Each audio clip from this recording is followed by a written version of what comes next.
સમાજનું મહાસંમેલન હતું। સંમેલનનો ઉદ્દેશ એ હતો કે કંકુ ચૌધરી જે ચૌધરી સમાજની એક છોકરી છે, રબારી સમાજના છોકરા સાથે પ્રેમ કરે છે અને પછી એની સાથે લગ્ન કરે છે।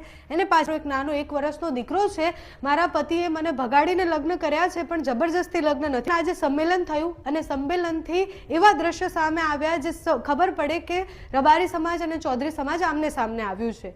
અમુક છોકરાઓ સંમેલન પૂર્ણ થયું એના પછી કંકુ ચૌધરી જ્યાં રહી રહ્યા છે એ ગામમાં પહોંચે છે અને કરે છે। એટલે ચૌધરી સમાજના યુવકો ત્યાં જાય છે, પછી રબારી સમાજના યુવકો પણ ત્યાં હોય છે અને બંને આમને સામને આવી જાય છે। બંને સમાજના યુવાનો આમને સામને આવે છે, એવા દ્રશ્ય સામે આવે છે કે ત્યાં તોડફોડ કરવામાં આવે છે। સંમેલન એટલે થયું હતું કે આગળ કોઈ પણ દીકરી આવું ન કરે, કે જે દીકરી કરે છે એને સમજાવવામાં આવે અને આપણી દીકરીને પાછી લાવવામાં આવે। હવે એ ઉગ્ર બની ગયું છે।